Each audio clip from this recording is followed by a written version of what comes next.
कहानी की शुरुआत में हम एक मयंक नाम के योद्धा को देखते हैं जो अपने मरे हुए साथियों के समाधि के पास खड़ा होता है। तभी यहाँ इयान नाम की एक लड़की आती है जो कि राजा की बेटी थी। मयंक को यहाँ की राजा ने बचपन से पाल पोस कर बड़ा किया था और उसे एक योद्धा बनाया था। मयंक और इयान का रिश्ता भाई बहन जैसा था। फिलहाल उनका राज्य इयान में युद्ध चल रहा था और इसी दौरान यहाँ की राजा बुरी तरह घायल हो जाता है। घायल अवस्था में वो मयंक को सेना का नेतृत्व करने को कहता है, जिसके कारण राजा का भतीजा समिधि और उसके चेले मयंक से जलने लगते हैं। राजा मयंक से कहते हैं कि दोस्त के नकाब में दुश्मन सबसे खतरनाक होते हैं। अब इसके बाद मयंक सेना का नेतृत्व करने लगते हैं। वही दूसरी तरफ इयान अपने पिता से मिलने जाते हैं, जहाँ उसके पिता उससे कहते हैं वो एक काबिल राजा बन सकते हैं। लेकिन इयान को राजा बनने की कोई चाह नहीं थी, वो बस अपने पिता को जिंदा देखना चाहती थी। फिर थोड़ी देर बाद समिति राजा से मिलने आता है, जहाँ राजा अकेला ही था। समिति उनसे कहता है कि उन्होंने मयंक को सेना का नेतृत्व देकर ठीक नहीं किया क्योंकि वो उसके लायक नहीं है। तभी राजा समिति को कहते हैं कि तुम मयंक को कभी भी नहीं समझ पाओगे। इसी बात से गुस्से में आकर समिति अपना आपा खो बैठता है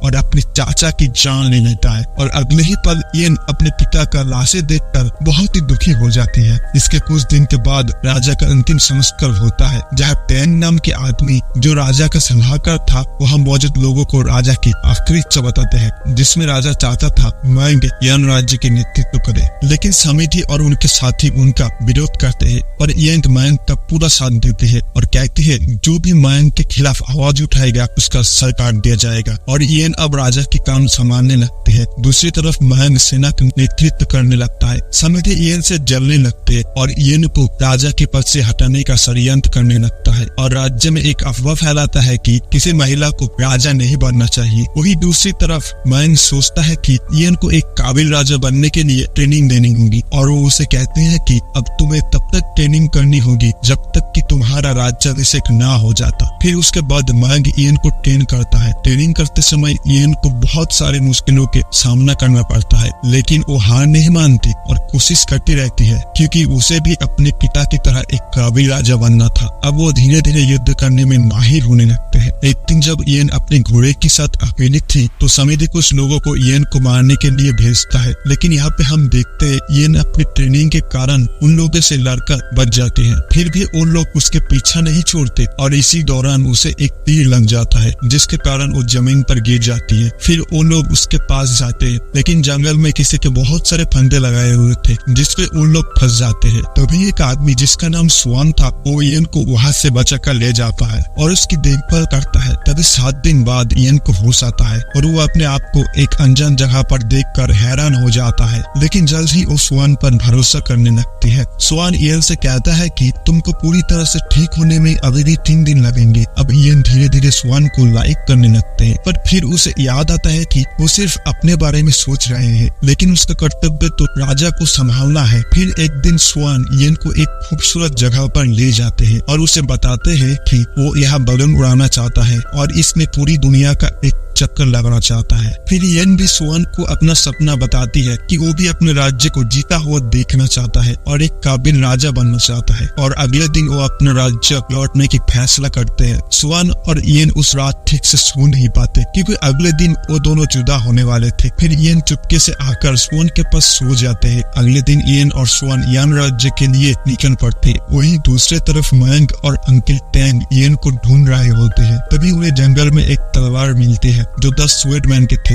ऐसा कहा जाता है कि स्वेडमैन को हराने के लिए पूरा राज्य एकजुट हो गया था। फिर थोड़ी देर बाद इयान और स्वान मिल जाते हैं। स्वान को देखकर मयंक को उस पर शक हो जाता है, लेकिन इयान उसको सब समझा देता है। मयंक स्वान से कहता है कि तुम इस जंगल में रहने वाले एकमात्र आदमी हो, जो कि बड़े ही आश्चर्य की बात है क्योंकि इस जंगल में रहना आसान नहीं है। ये कह के वो लोग इयान के साथ अपना राज्य लौट जाते हैं, लेकिन लौटते समय उनको खबर मिलता है कि दुश्मन राज्य ने उन पर हमला कर दिया है और जब तक समिति को राजा नहीं बनाया जाता तब तक वो और उनके सैनिक लड़ने से इनकार कर देते हैं। फिर इयान और मयंक दृढ़ संकल्प के साथ अपने 2000 सैनिक लेकर युद्ध में उतरते हैं, लेकिन दुश्मन की तादाद 10,000 थे। युद्ध में इयान की सेना कम तादाद के कारण हारने लगते हैं। मयंक बहादुरी से लड़ते हुए आगे बढ़ता है, जिसके कारण उनकी घायल सेना को भागने से मौका मिल जाता है। दुश्मन की सेना इयान की सेना पर हावी हो जाता है। तभी इयान जंगल की तरफ भागने लगते हैं और दुश्मन राज्य के राजा उसके पीछा करते हुए जंगल में पहुंच जाते हैं, यानी कि वो अब इयन की जाल में फंस चुका था, क्योंकि यहाँ इयन के सेना घास में छुपे हुए थे। फिर वो दुश्मन पर हमला कर देते हैं। जब इयन और दुश्मन राज्य के राजा आमने सामने होते हैं, इयन उसे बुरी तरह से हरा देता है, लेकिन इयन उसे जान से नहीं मारती और उसे बख्श देती है, जिसके कारण दुश्मन भी अपने हथियार छोड़कर चले जाते हैं। इसके बाद इयन समिधि और उनके सेना को राज्य से निकाल देते हैं। अब उनका राज्य इयन को एक काबिल राजा के रूप में मानने लगा था और इयन भी अपने राज्याभिषेक के लिए तैयार हो जाते हैं। एक रात इयन स्वान के साथ बिताए हुए पल को याद करने लगता है और उसे अकेलापन महसूस होने लगता है। तभी वहाँ पर मैंग आ जाते हैं और उससे स्वान के बारे में एक और खुलासा करते हैं। वो इयन से कहते हैं कि स्वान उस 10 फ्लूइड मैन में से एक है जो बच गए थे। इसके बाद इयन सोचती है कि यह सचमुच वो अपने राज्य की रानी बनना चाहती है या ये सिर्फ एक बोझ है जो उसे लोगों के लिए उठाना होगा। अब इयन के राज्याभिषेक के अवसर पर सभी लोग यहाँ पर उपस्थित होते हैं। तभी इयन एक ऐसी घोषणा करते हैं जिसे किसी को भी उम्मीद नहीं थी। वो कहती है कि अपने यान राज्य की राजा मैं नहीं बल्कि मैंग होगा। इसे सुनकर वहाँ खड़े सभी लोग हैरान हो जाते हैं। वो कहती है कि मैंग एक काबिल राजा है। अब मैंग उसके दहन द्वारा दिए गए जिम्मेदारों को अस्वीकार नहीं कर सकता था, इसलिए वो मान जाता है और उसका राज्याभिषेक भी हो जाता है। फिर इयन मैंग को बताती है कि उसकी असली खुशी राज्य पर राज करने पर नहीं थी,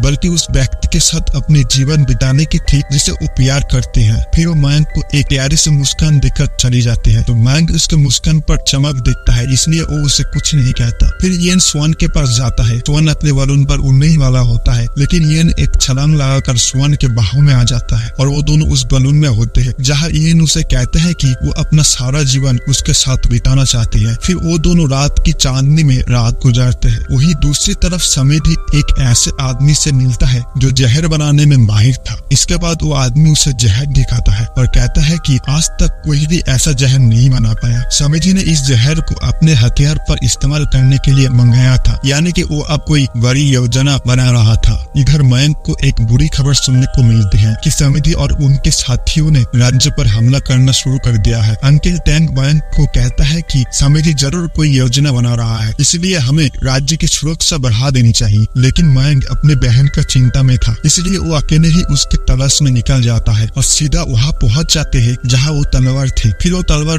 वहाँ से निकाल लेता है, जिसके कारण वहाँ हलचल होने लगते हैं और स्वान को पता चलता है किसी ने तलवार को निकाल लिया। फिर स्वान भी यहाँ पहुँच जाते हैं। तभी अचानक मैंग स्वान पर हमला कर देता है ताकि वो जान सके कि स्वान सच में उस 10 फ्लूइड मैन में से एक है या नहीं। दोनों में घमासान लड़ाई होता है, जिसमें स्वान की स्किल्स देखकर मैंग हार मान जाता है और वो मान जाता है कि वो सच में उस 10 में से एक है। अब उसे यकीन हो जाता है कि स्वान उसका बहन का अच्छी तरह से रक्षा कर सकते हैं। फिर वो उसे समिधि के योजना के बारे में बताते हैं और उसकी मदद मांगते हैं। स्वान इस मामले को गंभीरता से संभालते हैं और सोचता है कि उसे उसकी तलवार भविष्य में उठानी होगी। इसके बाद मैंग अपने राज्य वापस लौट जाते हैं, लेकिन वहाँ चारों ओर सन्नाटा छाया हुआ था। ये बात उसे ठीक नहीं लगती। जब वो महल के अंदर जाता है तब उसे समिति के सैनिक रोक लेते हैं और अंकिल टैंग के कटा हुआ सर उसके पास फेंक देता है, जिससे वो समझ जाता है कि समिति ने किला फतेह कर ली है। समिति अपने तीरों में वही जहर मिलाया था जो उस आदमी ने उन्हें दिया था, जिसके कारण उसके राज्य के सारे सैनिक मारे गए। इसके बावजूद मैंग अकेले ही उससे लड़ने निकल जाता है। फिर समिति के सैनिक उन पर तीर चला देता है, लेकिन राज्य के कुछ बचे हुए सैनिक मैंग को बचा लेता है। वही दूसरी तरफ समिति यान और स्वान पर हमला करवा देता है और वो दोनों उसे लड़कर किसी तरह वहाँ से भाग जाते हैं। लेकिन लड़ाई में एक जहर वाला तीर स्वान को लग जाता है, जिससे ये डर जाते हैं। ये उससे कहता है तुम्हें अपने राज्य की सुरक्षा के लिए लौटना होगा, तुमको मैंग की मदद करनी होगी। लेकिन वो स्वान को इसी हालत में छोड़कर नहीं जाना चाहती थी। तभी स्वान उसे कहता है कि उस जहर का इलाज खुद कर लेगा, लेकिन तुम्हें किसी भी हालत में अपने राज्य में जाना ही होगा। इसके बाद ये ना चाहते भी वहाँ से चली आती है। अगले दिन मैंग समिति के सैनिकों से लड़ने अकेले ही चला जाता है, क्योंकि उसका राज्य के सभी सैनिक उसको बचाने के लिए जान गंवा बैठे थे। अकेला होने के बावजूद वो बड़े बहादुरी से लड़ता है और लड़ाई में बुरे तरीके से घायल होने के बाद भी समिति को अकेले लड़ने के लिए चुनौती देते हैं। लेकिन समिति जानता था कि मैंग उससे बेहतर योद्धा है, इसलिए वो उसके सैनिकों से ही उससे लड़ने को कहते हैं। इतने में इयन वहाँ आ जाते हैं। वो समिति को रोककर पूछती है कि वो ऐसा क्यों कर रहा है, जिस पर समिति उस कहती है कि उसका राजा बनना पहले से ही तय था और वो जोश में ये भी कबूल कर लेता है कि उसने ही इयन की पिता को भी माना था। इस बात को सुनकर इयन का खून खौल जाता है और दोनों में लड़ाई शुरू हो जाती है। थोड़ी देर बाद समिति इयन पर हावी हो जाता है और उसे जमीन पर पटक देता है। जब समिति खुशी से हंसने लगते हैं, तब ईएन जमीन पर पड़े भाले को उसके गले में घुसा देते हैं और समिति को जान से मार देती है,